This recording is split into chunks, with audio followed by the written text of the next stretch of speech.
കുട്ടികൾ അറിയാതെ അവരിലേക്ക് ഇതൊക്കെ എത്തുന്നുണ്ട്. നമുക്കിപ്പോൾ അറിയാമല്ലോ ഇവിടെ നടക്കുന്ന ഓരോ കാര്യങ്ങൾ സ്വീറ്റ്സ് വഴിയായിട്ടും അല്ലാതെ വേറെ എന്തെങ്കിലും സോഴ്സസിലൂടെ അവരുടെ ഉള്ളിലേക്ക് ഇത് ചെന്ന് കഴിഞ്ഞു കഴിഞ്ഞാൽ പിന്നെ നമുക്ക് പറഞ്ഞിട്ട് കാര്യമില്ല, വീണ്ടും അവരത് ആഗ്രഹിക്കുന്നതും അതിലേക്ക് പോകുന്നതും.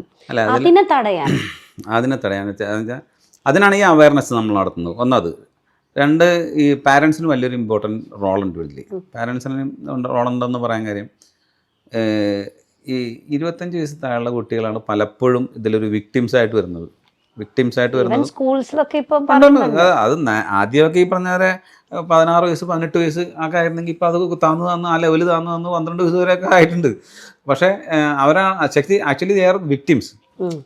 അപ്പോൾ അവർക്ക് സംഭവിക്കുന്നത് എന്താണെന്ന് വെച്ചാൽ, ഈ ക്ലാസ്സിലോ അവിടെ അല്ലെങ്കിൽ എവിടെയെങ്കിലും പുറത്ത് ഒരു വീടിന് പുറത്ത് നടക്കുന്ന കാര്യങ്ങൾ എന്തും പറയാവുന്നൊരു സ്വാതന്ത്ര്യം പാരൻസ് കൊടുക്കണം. പാരൻ്റ് എന്ന് പറയുന്നത് പാരൻസ് എന്നതിനപ്പുറം. പണ്ടായിരുന്നു അച്ഛൻ വളരെ സീരിയസ്, അമ്മ വീട്ടിൽ പാചകം ചെയ്യുന്നു, ആ കൺസെപ്റ്റൊക്കെ മാറി. പാരൻസ് എന്നിപ്പം നല്ല ഫ്രണ്ടായിട്ട് മാറി. അങ്ങനെ അല്ലാത്ത സ്ഥലത്താണ് ഏറ്റവും കൂടുതൽ പ്രശ്നങ്ങൾ ഉണ്ടാകുന്നത് എനിക്ക് തോന്നുന്നു. എൻ്റെ ഒരു എക്സ്പീരിയൻസ് ഞാൻ പറയുന്നത്. അങ്ങനെ അല്ലാത്ത സ്ഥലത്ത് പിള്ളേർക്ക് എന്തും തുറന്നു പറയാൻ പറ്റുന്ന നല്ല സുഹൃത്തുക്കളായിട്ട് പാരൻസ് മാറിയെന്ന അവരവരുടെ ഇഷ്യൂസും അവർക്ക് സംഭവിച്ചുള്ള അബദ്ധങ്ങളും ഒക്കെ പറയും. Then we can correct dum. അവർക്ക് പറഞ്ഞാൽ ഉടനെ തന്നെ നമ്മൾ റിയാക്ട് ചെയ്യുന്നത് നെഗറ്റീവായിട്ട്, അവരെ വഴക്കോന്ന് തന്നെ റിയാക്ട് ചെയ്യണമെങ്കിൽ ചിലപ്പോൾ ദേ വിൽ ഹൈഡ് സംതിങ്.